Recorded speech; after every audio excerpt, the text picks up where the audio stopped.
الله من الشيطان الرجيم. بسم الله الرحمن الرحيم. وسيجنبها الأتقى الذي يؤتي ماله يتزكى وما لأحد عنده من نعمة تجزى إلا ابتغاء وجه ربه الأعلى ولسوف يرضى. قال النبي صلى الله عليه وسلم: إن أبا بكر قام مقام الأنبياء.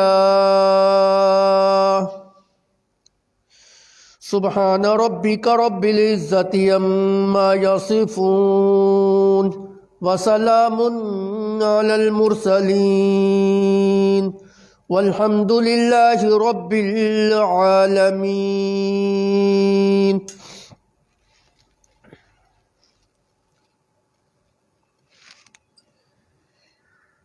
یہ جمادی الثانی کا مہینہ ہے.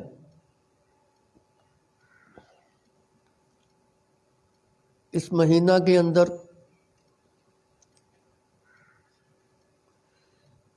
امیر المومنین خلیفۃ المسلمین سسر رسول یار غار رفیق ہجرت افضل من هذه الامت بعد رسول اللہ، میری مراد سیدنا ابو بکر صدیق رضی اللہ تعالی عنہ کی وفات مبارک ہے. آپ کی وفات اسی مہینہ کے اندر ہوئی. سیدنا صدیق اکبر رضی اللہ تعالی عنہ آپ بڑی سلیم الفطرت انسان تھے.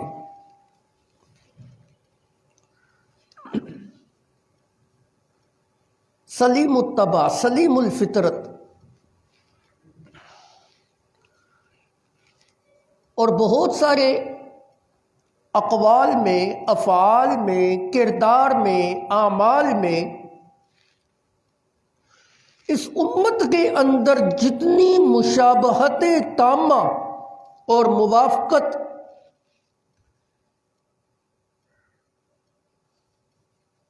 سیدنا صدیق اکبر رضی اللہ تعالی عنہ کی میرے نبی صلی اللہ علیہ وسلم کے ساتھ ہے، کسی بھی فرد کی نہیں.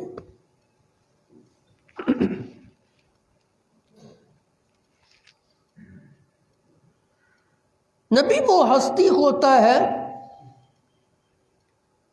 جو معصوم عن الخطا ہوتے ہیں، بلکہ نبی وہ ہستی ہوتے ہیں جن کے نبوت سے پہلے کا زمانہ بھی نہایت ہی پاکیزہ زمانہ ہوتا ہے. نبی وہ ہستی ہوتی ہیں کہ نبوت ملنے سے پہلے بھی اللہ رب العزت ان کی حفاظت خود کرتے ہیں. نبی وہ ہستی ہوتے ہیں کہ جن کا بچپن بھی نہایت ہی پاکیزہ اور صاف ستھرا اور اجلا ہوتا ہے. نبی وہ ہستی ہوتے ہیں جنہوں نے زمانہ جاہلیت کے اندر بھی، نبوت ملنے سے پہلے کے وقت کے اندر بھی کبھی خلاف شرع کام نہیں کیا ہوتا.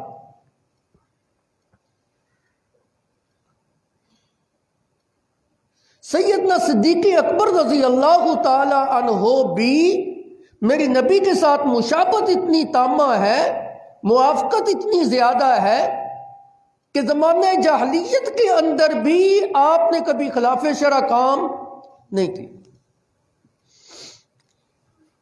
نبی صلی اللہ علیہ وسلم کے بارے میں یہ بات آتی ہے کہ آپ نے نبوت ملنے سے پہلے کبھی غیر اللہ کی پوجا نہیں کی، کبھی کسی بت کے سامنے سجدہ ریز نہیں ہوئے، کبھی اپنی جبین نیاز کو کسی بت کے سامنے جھکایا نہیں۔ ابو بکر صدیق رضی اللہ تعالی عنہ کی میرے نبی کے ساتھ مناسبت اور موافقت یہ ہے کہ آپ کے بارے میں بھی یہ بات ملتی ہے کہ جاہلیت کے زمانے کے اندر بھی سیدنا ابو بکر صدیق رضی اللہ تعالی عنہ نے کبھی کسی بت کے سامنے سجدہ ریز نہیں ہوئے، کبھی کسی غیر اللہ کے سامنے اپنی جبین نیاز کو نہیں جھکایا۔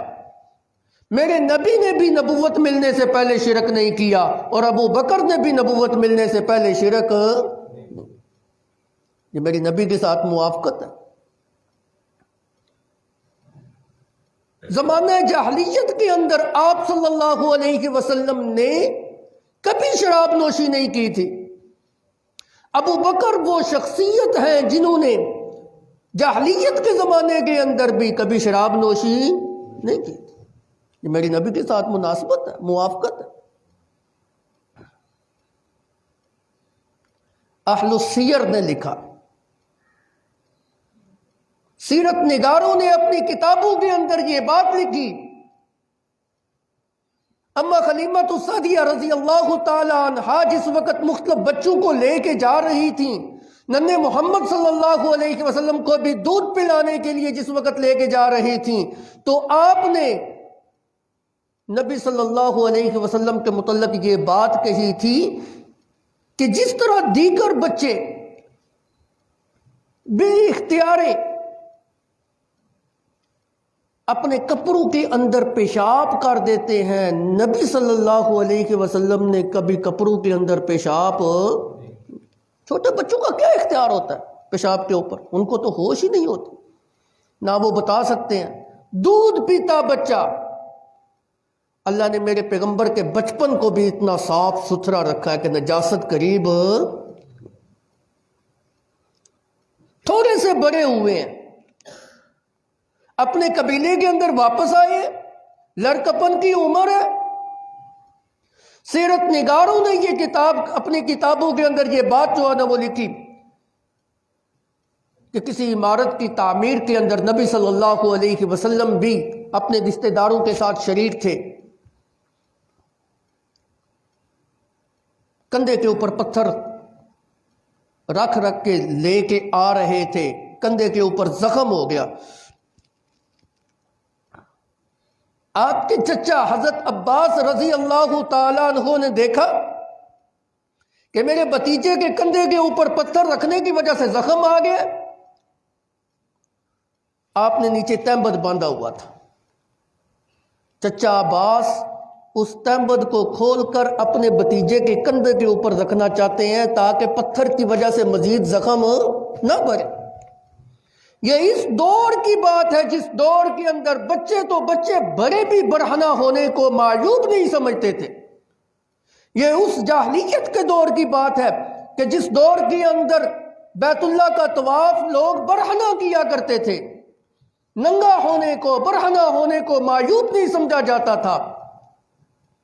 جس وقت چچا عباس ننھے محمد صلی اللہ علیہ وسلم کے قریب آئے نا تہمت کھولنے کے لیے، آپ کا چہرہ مبارک سرخ ہو گیا، رنگ متغیر ہو گیا۔ اللہ نے حضرت عباس کے اوپر اتنا رعب مسلط کر دیا کہ آپ پیچھے ہٹ گئے خوف کی وجہ سے۔ اللہ نے میرے پیغمبر کے بچپن کی بھی یوں حفاظت کی ہے۔ بچے کب جو ہے نا اس چیز کا احساس کرتے ہیں، خود اپنا پجامہ اتار کے نیچے رکھ دیتے ہیں، ننگے ہو جاتے ہیں۔ میرے نبی کا بچپن بھی صاف ستھرا اجلا بے عیب، بچپن کے زمانے کے اندر بھی آپ نے کبھی رقص و سرور کی محفلوں کے اندر، ناچ گانے کی محفلوں کے اندر کبھی شرکت نہیں کی۔ اس امت کا واحد فرد ابو بکر صدیق رضی اللہ تعالیٰ عنہ ہیں۔ سیرت نگاروں نے جن کے بارے میں یہ بات لکھی ہے کہ آپ بھی بچپن کے اندر گانے باجے محفل اور رقص و سرور کی محفلوں کے اندر کبھی شرکت، یہ میری نبی صلی اللہ علیہ وسلم کے ساتھ مناسبت ہے۔ آپ شرم و حیا کے پیکر با کردار، بچپن صاف ستھرا اجلا. اور حضرت ابو بکر صدیق رضی اللہ تعالیٰ عنہ کے بارے میں آتا ہے کہ ان کی میرے نبی صلی اللہ علیہ وسلم کے ساتھ دوستی اور یاری بچپن سے تھی. کن لوگوں کے ساتھ یاری ہوتی ہے؟ کبھی آپ غور کریں. جن کا مزاج ملتا ہو، جن کے کردار ملتا ہو،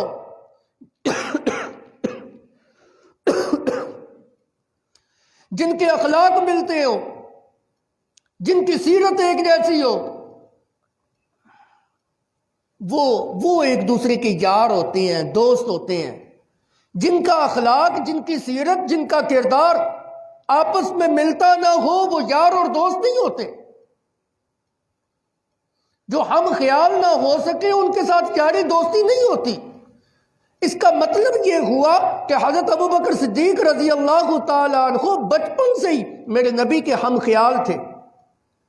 اعمال کے اندر میرے نبی کے ہم اعمال تھے، کردار کے اندر میرے نبی کے ہم کردار تھے، سیرت کے اندر میرے نبی کے ہم سیرت تھے، مزاج اور طبع اور نرمی کے اندر میرے نبی کے جو ہے نا ہم مزاج تھے. یہ تو نبوت ملنے سے پہلے کی باتیں ہیں نا. نبوت ملنے کے بعد کیا عالم ہوگا میری نبی کی تابع داری کا. نبوت ملنے کے بعد تو ہر مسلمان کی ایک مجبوری ہوتی ہے کہ اس نے نبی کے کردار جیسا اپنا کردار بنانا ہے. یہ تو اللہ کا حکم ہے، اس کے بغیر تو کامیابی نہیں ہے. قرآن پاک میں اسی طرف ہمیں جو ہے نا نشاندہی کی گئی ہے.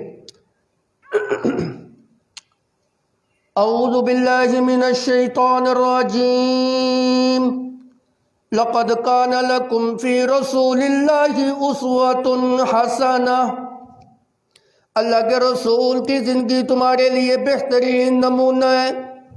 کیا مطلب ہے کہ میری نبی کی سیرت کو دیکھو، اپنی سیرت اس طرح بناؤ. اطیعوا اللہ واطیعوا الرسول، اللہ اور اس کے رسول کی اطاعت کرو. واطیعوا الرسول لعلکم ترحمون، میرے رسول کی اطاعت کرو گے تو اللہ کی رحمت تمہارے اوپر اترے گی. اللہ کا حکم ہے. من یطع اللہ ورسولہ فقد فاز فوزا عظیما. کامیابی چاہتے ہو، کامرانی چاہتے ہو، نجات چاہتے ہو تو اللہ اور اس کے رسول کی اطاعت کرو. تیری نماز، تیرا جہاد، تیری زکوٰۃ، تیرے اعمال، تیرے کردار، تیری سیرت میرے نبی جیسی ہونی چاہیے. نبوت ملنے کے بعد تو ہر مومن بندے کا کردار جو ہے نا نبی جیسا ہونا چاہیے، سیرت جو ہے نا وہ نبی جیسی ہونی چاہیے، عمل جو ہے نا نبی جیسی ہونی چاہیے، نماز جو ہے نا نبی جیسی ہونی چاہیے، روزہ اور زکوٰۃ اور حج اور جہاد نبی جیسا ہونا چاہیے. نبوت ملنے کے بعد نبی جیسا ہم کردار ہو جائے کوئی کمال تو ہے. میں یہ تو نہیں کہتا کمال تو نہیں، لیکن اس سے بھی بڑا کمال یہ ہے کہ ابھی میرے نبی کو نبوت نہیں ملی. ابھی تو جاہلیت کا دور ہے. ابھی میرے نبی صلی اللہ علیہ وسلم کے پاس جبرائیل امین نہیں آئے، وحی لے کے نہیں آئے، اللہ کا پیغام لے کے نہیں آئے. ابھی نبی کی اطاعت کا حکم نہیں ہوا، ابھی امر بالمعروف نہیں عن المنکر کا حکم نہیں ہوا، ابھی اللہ رب العزت کی جانب سے یہ حکم نہیں آیا شراب سے بچو، زنا سے بچو، غیر اللہ کی عبادت سے بچو. ابھی یہ حکم نہیں آیا. پھر ایک بندہ، ایک عام بندہ، چلو جس نے نبی بننا تھا اس کی حفاظت تو اللہ خود کرتے ہی کرتے ہیں. ایک عام بندہ جس نے نبی کا امتی بننا ہو، وہ زنا سے بچ جائے، وہ شراب نوشی سے بچ جائے، وہ شرک جیسے گنونے گناہ سے بچ جائے. کمال تو یہ ہے نا. یہ میری نبی کی سیرت کے ہم موافق ہیں ابو بکر صدیق رضی اللہ تعالی عنہ. پھر جس وقت نبوت ملی تو پھر تو کہنے ہی کیا ہو. نبی صلی اللہ علیہ وسلم جس وقت نبوت ملی نا، غار حراء کے اندر جبرائیل امین تشریف لائے، نبوت مل گئی، آپ گھر تشریف لائے. اما خدیجہ الکبریٰ رضی اللہ تعالی عنہا اس وقت گھر تھیں. زملونی زملونی، مجھے کمبل اوڑھ دو. نبی صلی اللہ علیہ وسلم کا جسم کانپ رہا ہے، تھر تھراہٹ کا شکار ہے، کپ کپی لگی ہوئی ہے وجود کے اندر. مجھے اپنی جان کے چلے جانے کا خدشہ لگا ہوا ہے. اما خدیجہ الکبریٰ بھی جو نا بڑی پریشان ہے. ایسی کیفیت تو نبی صلی اللہ علیہ وسلم کی پہلے کبھی ہوئی نہیں. کیا ہوا؟ ماجرا کیا ہے؟ کیا واقعہ ہوا؟ آج سے پہلے تو آپ کی کبھی ایسی کیفیت نہیں ہوئی، مجھے بتائے تو صحیح نا. نبی صلی اللہ علیہ وسلم نے بتایا کہ جبرائیل امین میرے پاس آیا تھے، نبوت مجھے جو ہے نا وہ دی گئی ہے. وہ نبوت کا جو بوجھ تھا نا وہ اس کی وجہ سے جسم کے اوپر کپ کپی جو ہے نا وہ تاری تھی. آپ صلی اللہ علیہ وسلم کے بارے میں آتا ہے جس وقت وحی کا نزول ہوتا تھا سخت سردی کے اندر بھی آپ صلی اللہ علیہ وسلم کو بعض اوقات پسینہ یوں پیشانی کے اوپر ایسے بہ رہا ہوتا جیسے موتی بہ رہے ہوتے، پسینہ آ جاتا. تو وحی الہی کا بوجھ ہوتا تھا.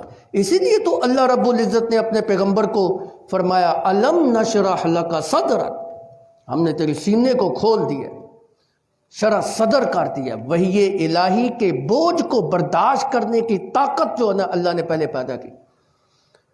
الم نشرح لک صدرک ووضعنا عنک وزرک.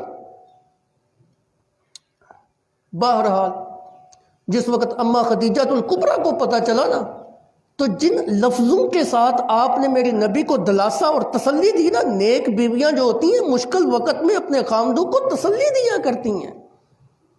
کلا واللہ لا یخزیک اللہ ابدا انک لتصل الرحمہ وتحمل الکلا وتکسب المعدومہ وتقرئ الضیف وتعین علی نوائب الحق.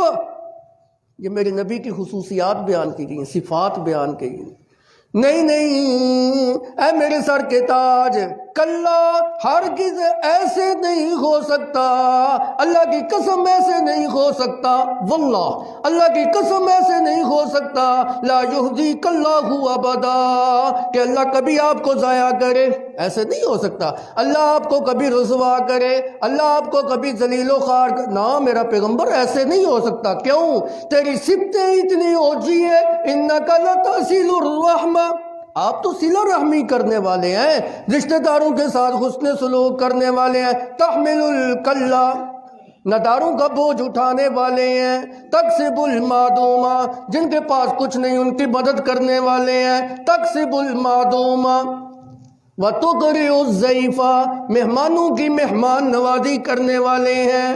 وتعین علی نوائب الحق، اور جس وقت آپ کے سامنے حق بات آ جائے تو آپ حق کا ساتھ دینے والے ہیں، باطل کو چھوڑنے والے ہیں. جس کی صفتیں اتنی اعلیٰ ہو، جس کا کردار اتنا اونچا ہو، اللہ کی قسم اللہ اس بندے کو ضائع نہیں کرتا، رسوا نہیں کرتا. اس لیے آپ کو پریشان ہونے کی ضرورت نہیں. یہ میری نبی کی کچھ صفات اما خدیجہ الکبریٰ نے بیان کی. اب توجہ کیجیے، حضرت ابو بکر صدیق رضی اللہ تعالی عنہ جس وقت حبشہ کی جانب ہجرت کر کے جا رہے تھے نا، مکے کو چھوڑ کر، رستے کے اندر ایک قبیلے کا آدمی یا سردار جو نہ ملا، سیرت نگاروں نے ان کا جو ہے نا نام بھی لکھا، ابن الدغنا، اس طرح کا کوئی اس کا نام تھا. اس نے پوچھا ابو بکر کہاں جا رہے ہو؟ مکے کو چھوڑ کے جا رہا ہوں، یہاں پہ ایک اللہ کی عبادت کرنا بڑا مشکل ہو گیا، ہجرت کر کے جا رہا ہوں حبشہ کی جانب. نا ابو بکر، اگر تجھ جیسے آدمی نے بھی مکے کو چھوڑنا ہے پھر ہمارا یہاں پہ رہنے کا کیا فائدہ؟ تیری تو صفتیں بڑی اونچی ہیں، تیرا تو کردار بڑا مثالی ہے، اللہ نے تو تجھے بڑی اونچی شان عطا کی ہے. اس ابن الدغنا نے جو حضرت ابو بکر صدیق کی صفات بیان کی، بعین ہی یہی صفات جو اما خدیجہ الکبریٰ نے جو نا وہ بیان کی. کیا کہا؟ انک لتصل الرحمہ وتحمل الکلا وتکسب المعدومہ وتقرئ الضیف وتعین علی نوائب الحق. عرض یہ کرنا چاہتا ہوں میرے نبی کی، اب دیکھیں نا دونوں کا زمانہ بھی مختلف ہے. ان نبی صلی اللہ علیہ وسلم کو اماں خدیجہ الکبریٰ نے اس وقت جا کہا جس وقت پہلی وحی اتری تھی. ان کو ہجرت جب حبشہ کی طرف ہونے لگی اس وقت جو ہے نا کہا یہ الفاظ کہہ کے اس نے پھر آپ کو ہجرت سے روک لیا. نہیں، آپ مکے کے اندر ہی دیں گے. کہنے والے بھی دو مختلف لوگ ہیں، ادھر ایک عورت ہے، ادھر جو ہے ایک مرد ہے. زمانہ بھی مختلف ہے، حالت بھی مختلف ہے، دونوں کو ایک دوسرے کا پتہ بھی نہیں ہے کہ اماں خدیجہ الکبریٰ نے یہ الفاظ کہے ہیں. لیکن اللہ رب العزت نے ایسے الفاظ، ایسی صفات اس بندے کے منہ سے نکالی جو بعینہ ہی نبی صلی اللہ علیہ وسلم کے لیے اماں خدیجہ الکبریٰ کے منہ سے نکلی تھی. یہ موافقت ہے، یہ مشابہت تامہ ہے سیدنا ابوبکر صدیق کی میرے نبی کے ساتھ. ابھی یہ نبوت کا پہلے کا دور ہے. نبوت مل گئی، جبرائیل امین آئے، تشریف لائے، نبی صلی اللہ علیہ وسلم کو آگے بتایا آپ اللہ کے رسول ہیں، میں جبرائیل ہوں، آپ کے اوپر وحی لے کے آیا ہوں. اچھا، بغیر کسی کیلو کال کے فوراً اللہ کے پیغمبر صلی اللہ علیہ وسلم نے ایمان قبول کر لیا، اپنی نبوت کو تسلیم کر لیا. مسئلہ سمجھیے گا، جس طرح امت کے لیے کامیابی کا مدار اور نجات کا مدار اس بات کے اندر چھپا ہوا ہے کہ نبی کے اوپر ایمان کامل یقین رکھنا ہے، بعینہ ہی ایک نبی کے لیے بھی لازم ہے کہ اپنی نبوت کے اوپر وہ ایمان لے کے آئے. آمن الرسول بما انزل الیہ من ربہ والمؤمنون. قرآن میں اللہ رب العزت نے اس چیز کا تذکرہ کیا کہ رسول بھی جو ہے نا اپنی نبوت کے اوپر ایمان لے کے آئے، اس کتاب کے اوپر جو اللہ کی جانب سے ان کے اوپر اتاری گئی ہے اس کے اوپر ایمان لے کے آئے. نبی کے لیے بھی اپنی نبوت اور قرآن مقدس کے اوپر ایمان لانا ضروری ہے. فوراً جو ہے نا ایمان قبول کر لیا. امت کے لیے یہ معاملہ اس طرح نہیں ہے کہ نبی نے کسی امتی کو دعوت دی، دعوت اسلام پیش کی تو امتی نے فوراً قبول کر لی. نہیں، بسا اوقات بڑی بڑی تکلیفیں جھیلنی پڑتی ہیں، قرآن سنانا پڑتا ہے، معجزات دکھانے پڑتے ہیں، نشانیاں دکھانی پڑتی ہیں، ماریں کھانے پڑتی ہیں، لہو لہان ہونا پڑتا ہے، پتھر کھانے پڑتے ہیں، گالیاں پڑتی ہیں، مشقتیں جھیلنے پڑتی ہیں. لیکن پیغمبر ہے، اللہ کا پیغمبر، اللہ نے اپنے پیغمبر کو ہمت اتنی دی ہوتی ہے، وہ پتھر کھا کے پھر دعائیں دیتا ہے، پتھر کھا کے پھر بھی دعوت دیتا ہے. ہم کسی کو دعوت دیں نا، ایک دفعہ کوئی پتھر مار دے، کوئی گالی نکال جا سے کہنا دفعہ کرو یار، یہ کل کی جانا بد اخلاق آدمی. نبی ایسا نہیں ہوتا. نبی تو ساری زندگی ماریں کھا کھا کھا کھا کے پھر بھی اسی کو دعوت دینے والے. یہ نبی کا حوصلہ ہوتا ہے، یہ نبی کی فراخ دلی ہوتی ہے. امت کے لوگوں کے پاس ایسی فراخ دلی کہاں؟ ہم کسی کو دعوت دیں وہ نہ تسلیم کرے، ہم کہا چھوڑو یار اس کو کیا جو، یہ تو مانتا ہی نہیں ہماری بات. آگے سے بد اخلاقی سے پیش آتا ہے، گالیاں نکالتا ہے، مارتا ہے، پتھر مارتا ہے. صرف بد اخلاقی سے پیش آ جانا، ہم دوبارہ اس کے پاس جانا گوارا نہیں کرتے. یہ نبی کا حوصلہ ہوتا ہے کہ بد اخلاقی کو بھی برداشت کیا جاتا ہے، گالی بھی برداشت کی جاتی ہیں، مارے بھی اور لہو لہان بھی ہوا جاتا ہے، پھر اسی کو دعوت. انفرادی طور پہ، اجتماعی طور پہ، صبح شام رات کی طریقی میں، دن کے اجالے میں، برسات ہو رہی ہے، بس ایک ہی کام ہے، دعوت کا کام جو ہے نا وہ ہو رہا ہے. دعوت دی جا رہی ہے، دعوت دی جا رہی ہے. ایک وقت ایسا آتا ہے کہ نبی اپنی قوم سے مایوس ہو جاتا ہے، دل برداشتہ ہو جاتا ہے. جس وقت دل برداشتہ ہوتا ہے نا، اللہ پھر اپنے نبی کو تسلی دیتے ہیں. نہ میرا پیغمبر فاصبر کما صبر اولو العزم من الرسل، جس طرح اولو العزم پیغمبروں نے صبر کا مظاہرہ کیا نا، آپ بھی صبر کا مظاہرہ کیجئے. نہ میرا پیغمبر فاصبر علی ما یقولون وسبح بحمد ربک قبل طلوع الشمس وقبل غروبها ومن آناء الليل فسبح واطراف النهار لعلک ترضی. کبھی تسلی اللہ رب العزت یوں دیتے ہیں، نہ میرا پیغمبر فاصبر، آپ آپ ان کی باتوں کے اوپر، ان کے تانوں کے اوپر صبر کا مظاہرہ کیجئے. ما صبرک الا باللہ ولا تحزن علیہم ولا تک فی ضیق مما یمکرون ان اللہ مع الذین اتقوا والذین هم محسنون. کبھی تسلی کا انداز یوں ہوتا ہے فلعلک باخع نفسک علی آثارہم ان لم یؤمنوا بہذا الحدیث اسفا. کبھی تسلی کا انداز یوں ہوتا ہے وَلَقَدِ اسْتُهْزِئَ بِرُسُلٍ مِّن قَبْلِكَ.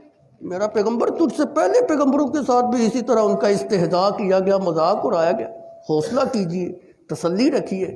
یوں اپنے پیغمبر کی اللہ ہمت بندوا دیتے، وہ پھر ایک نئے جوش اور جذبے کے ساتھ دوسرے چوراہے میں کھڑے ہو کے پھر اعلان کرتا ہے اعبدوا اللہ ما لکم من الہ غیرہ.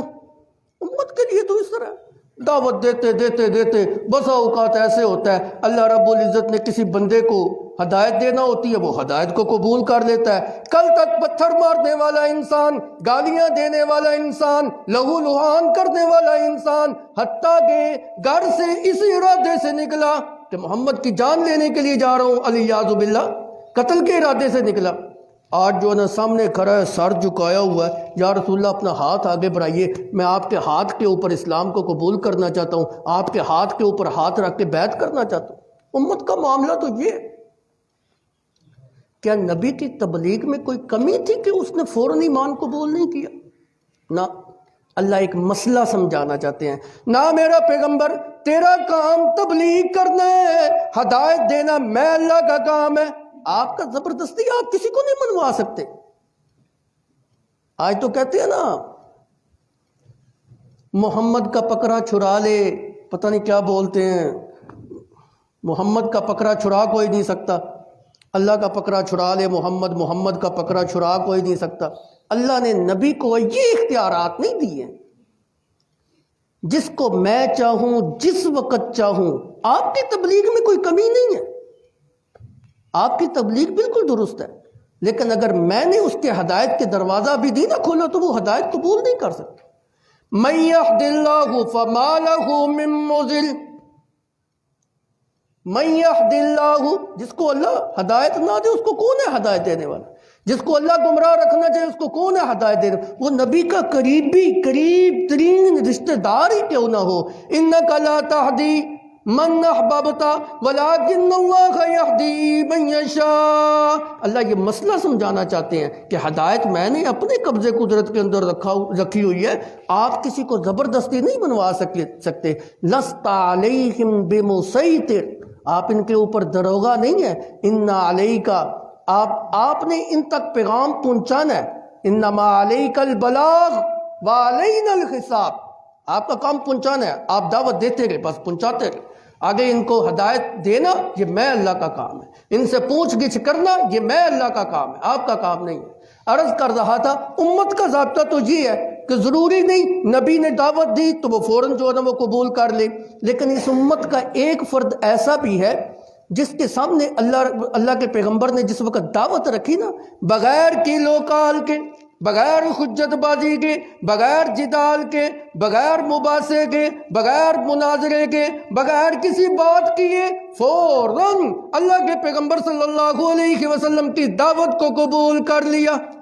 اس کا نام ہے ابو بکر رضی اللہ تعالی عنہ. یہ میری نبی کے ساتھ مشابہت ہے، یہ میری نبی کے ساتھ موافقت ہے. جس طرح میرے نبی کے پاس جبریل آئے فوراً دعوت کو قبول کر لیا، اسی طرح جس وقت آپ صلی اللہ علیہ وسلم نے حضرت ابو بکر کو جس وقت دعوت دی تو انہوں نے بھی فوراً جو ہے وہ قبول کر.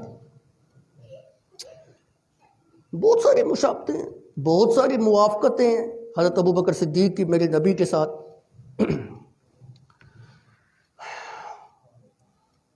نبی صلی اللہ علیہ وسلم کو جس وقت نبوت ملی، حکم ہوا میرا پیغمبر یا ایھا المدثر قم فانذر ربک فکبر. اب کھڑے ہو جائیے، اب سونے کا وقت نہیں ہے، اب آپ ان کو ڈرائیے، ڈرانے کا حکم ہے. ربک فکبر، اپنے رب کی تکبیر بیان کیجئے، اپنے رب کی بڑائی بیان کیجئے، اپنے رب کی وحدانیت بیان کیجئے ایسے طریقے سے کہ یہ جو بت ہے پورا ہو جائے. مشرکین کے نظریات ٹوٹ جائیں. ربک فکبر، توحید کو اس طریقے سے بیان کیا جائے کہ مشرکین کے نظریات جو ہے نا وہ ٹوٹ کے رہ جائے، باطل جو ہے نا وہ ختم ہو کے رہ جائے، ان کا سر جو ہے نا وہ کچلا جائے. اور جس وقت بندہ یہ کہتا ہے نا اوے لوگو علی حجویری کچھ نہیں کر سکتا، اوے لوگو علی مشکل کشا نہیں ہے، اوے لوگو امام بری تمہاری کھوٹی قسمت کو کھڑی نہیں کر سکتا، اوے لوگو عبداللہ شاہ غازی تمہارے لیے مشکل کشا اور حاجت روا نہیں ہے، شیخ عبد القادر جیلانی اس کے ہاتھ پہ اللہ رب العزت نے کوئی نفع اور نقصان نہیں رکھا ہوا. یہ پیغمبری تبلیغ ہے کہ نام لے لے کے رد کیا جائے. ان ہستیوں نے کچھ نہیں کرنا. نفع نقصان کا مالک اللہ رب العزت کی ذات ہے، اسی کی بڑائی بیان ہونی چاہیے، اسی کی تکبیر ہونی چاہیے، اسی کی وڈائی ہونی چاہیے، اسی کی صفات جو کارسازیہ ہیں اسی کے ساتھ خاص جو ادب ہونی چاہیے. ربک فکبر. اللہ نے اپنے پیغمبر کو حکم دیا کہ آپ جو نا تبلیغ کیجیے، دعوت کیجیے. انذر عشیرتک الاقربین واخفض جناحک لمن اتبعک من المؤمنین یا ایھا الرسول بلغ ما انزل الیک من ربک. یہ سارے جو نا آپ کو حکم ہے کہ قرآن کے مطابق آپ اپنی تبلیغ کو جو ہے نا وہ جاری کر دیں. حضرت ابو بکر صدیق رضی اللہ تعالیٰ عنہ نے جس وقت اسلام کو قبول کیا نا، جاتے ہیں عثمان ابن عفان کو پکڑ کے لے کے آتے ہیں، جاتے ہیں عثمان ابن مظعون کو پکڑ کے لے کے آتے ہیں، عبد الرحمن ابن عوف کو پکڑ کے لے کے آتے ہیں، طلحہ کو پکڑ کے لے کے آتے ہیں، زبیر کو پکڑ کے لے کے آتے ہیں، ابو عبیدہ ابن جراح کو پکڑ کے لے کے آتے ہیں.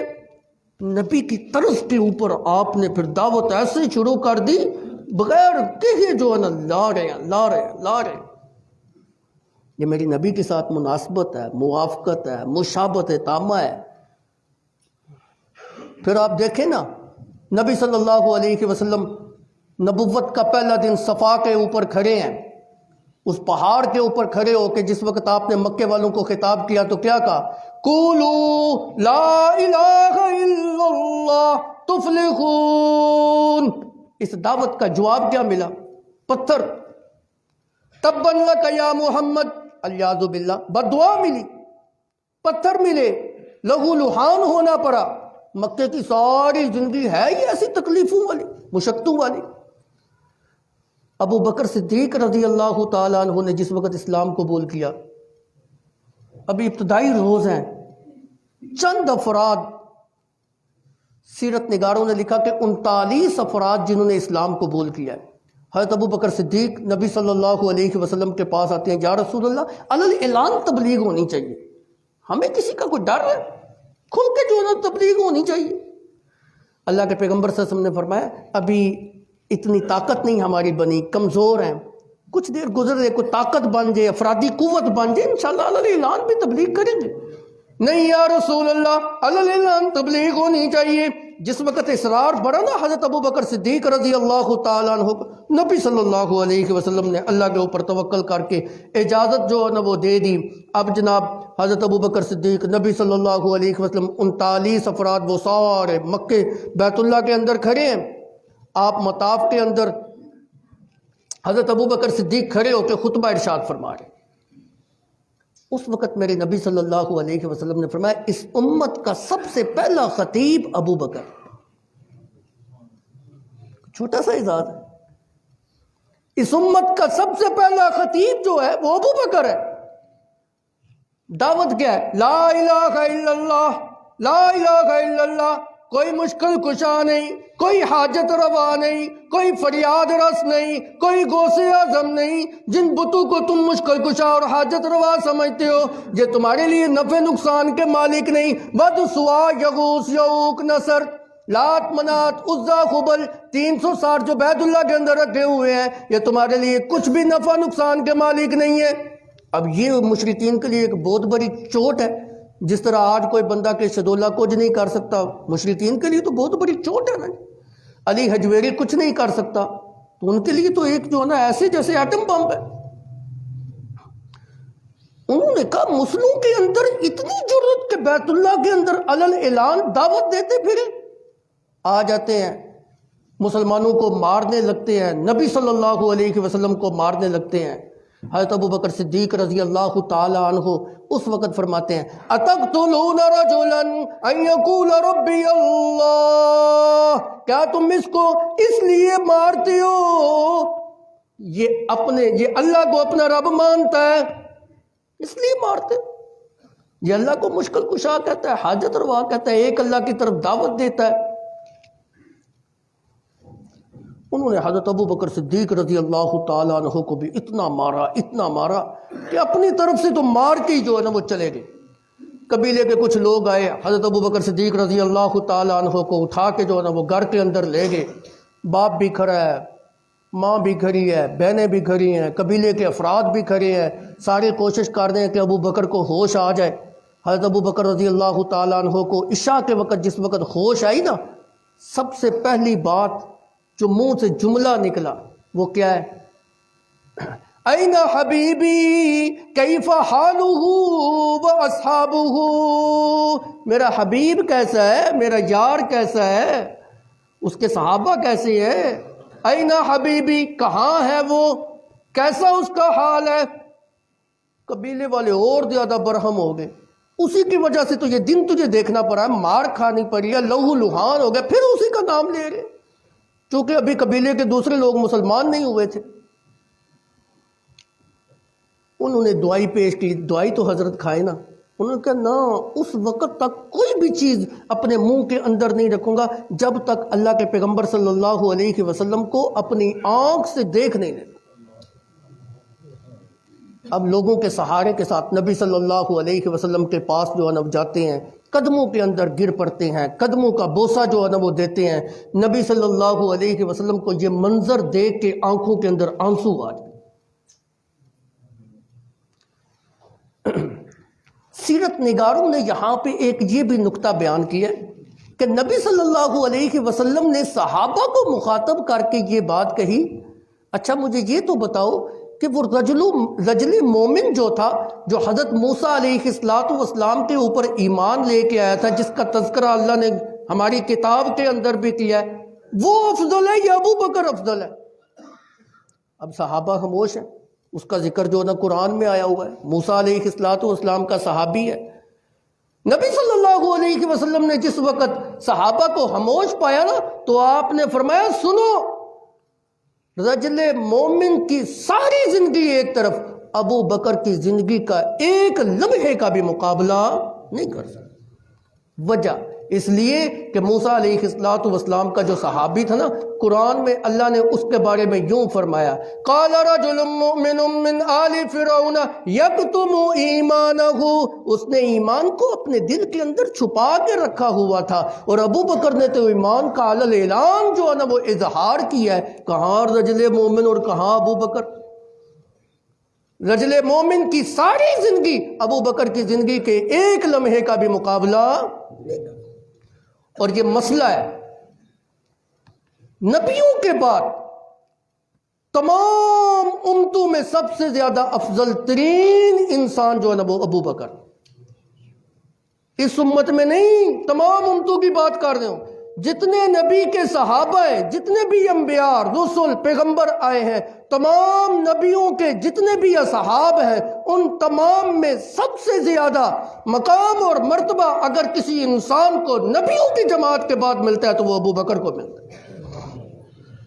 اتنا اونچا، اتنی شان اور مقام کسی کو نہیں ملی۔ عرض یہ کر رہا تھا، تبلیغ کے پہلے دن اگر میرے نبی کو بھی مار پڑی ہے نا تو ابو بکر کو بھی مار پڑی ہے۔ یہ میری نبی کے ساتھ مناسبت ہے۔ کتنی مناسبتیں کون کون سی بیان کروں۔ قرآن میں اللہ رب العزت نے میرے پیغمبر کی یہ صفت بیان کی ہے، وَمَا أَرْسَلْنَاكَ إِلَّا رَحْمَةً لِّلْعَالَمِينَ، میرا پیغمبر ہم نے آپ کو رحمت للعالمین بنا کے بھیجا۔ میرے پیغمبر کی زبان مبارک سے ابو بکر کے لیے جو لفظ نکلے، ارحم امتی بی امتی ابی بکر، اس امت کا سب سے زیادہ مہربان انسان اگر کوئی ہے تو ابو بکر ہے، اور کوئی نہیں ہے۔ نبی بھی رحمت للعالمین اور ابو بکر بھی ارحم سب سے زیادہ مہربان. یہ میرے نبی کے ساتھ مناسبت ہے. اتنی گہری مناسبت اور کہاں سے ہوگی؟ نبی صلی اللہ علیہ وسلم جس وقت ہجرت کو گئے، دشمن نے جو انعام کے طور پہ رقم مقرر کی، جو ابو بکر کو پکڑ کے لائے 100 اونٹ، اور جو میرے نبی کو بھی ساتھ پکڑ کے لائے 200 اونٹ. یہ موافقت ہے، یہ مناسبت ہے نبی صلی اللہ علیہ وسلم کے ساتھ. نبی صلی اللہ علیہ وسلم کو اپنی زندگی کے اندر جتنی عمر ملی 63 سال، ابو بکر کو بھی اتنی ملی 63 سال. وفات کے بعد نبی صلی اللہ علیہ وسلم کی میت کو جس چارپائی کے اوپر رکھا گیا، ابو بکر کی میت کو بھی اسی جو ہے چارپائی کے اوپر رکھا گیا. یہ میرے نبی کے ساتھ مناسبت ہے. میرے نبی کی وفات سموار کے دن ہوئی، ابو بکر کی وفات بھی سموار کے دن ہوئی. میرے نبی کی وفات جس حادثے کی وجہ سے ہوئی، جس بیماری کی وجہ سے ہوئی، وہی بیماری ابو بکر کو لاحق ہوئی. شدید بخار تھا، اور وہ جو خیبر کے اندر ایک یہودیہ نے جو زہر کھلایا تھا نبی صلی اللہ علیہ وسلم کو دعوت کرتے ہوئے، اس کے اثرات وفات کے وقت تھے. ابو بکر صدیق رضی اللہ تعالی عنہ کی وفات کے وقت بھی وہی اثرات تھے. پھر ابو بکر صدیق رضی اللہ تعالی عنہ کی تدفین بھی اسی جگہ کے اوپر ہوئی جس جگہ پہ نبی صلی اللہ علیہ وسلم کی تدفین ہوئی. پھر اسی جگہ سے نکالے جائیں گے جس جگہ سے نبی صلی اللہ علیہ وسلم نکالے جائیں گے. پھر آپ صلی اللہ علیہ وسلم کا فرمان بھی ہے، میں ابو بکر اور عمر ایک ہی مٹی سے پیدا ہوئے، ایک ہی مٹی سے پیدا ہوئے، ایک ہی مٹی میں گئے، ایک ہی مٹی سے نکالے جائیں گے. حوض کوثر کے اوپر بھی اکٹھے ہی ہوں گے. پھر میرے نبی صلی اللہ علیہ وسلم کا فرمان سارے فرمانوں پہ حاوی، ان ابا بکر قام مقام الانبیاء. اللہ رب العزت ابو بکر کو نبیوں کے مقام پہ کھڑا کرے گا. نبیوں کے مقام پر مطلب یہ ہے جس طرح اللہ نے نبیوں کو جرأت دی ہوتی ہے، ہمت دی ہوتی ہے، طاقت دی ہوتی ہے، اللہ نے ابو بکر کو بھی اسی طرح کی جرأت اور ہمت اور طاقت دی ہے. جس طرح نبیوں کا ایمان مضبوط ہوتا ہے، اسی طرح ابو بکر کا ایمان بھی سب سے زیادہ مضبوط. جس طرح نبیوں کا اللہ کی ذات کے اوپر کامل یقین اور توکل ہوتا ہے، اسی طرح ابو بکر کا بھی ایمان کامل یقین اللہ کی ذات کے اوپر نہایت ہی مضبوط اور پختہ ہے. جرأت کے اندر، استقامت کے اندر، توکل اللہ کے اندر، شان کے اندر اس طرح ہیں جس طرح انبیاء ہوتے ہیں. کون کون سی فضیلت جو ہے نا وہ بیان کی جائے انشاءاللہ العزیز، باقی باتیں پھر ہوتی رہیں گی. جی یہ کیا ہے جی،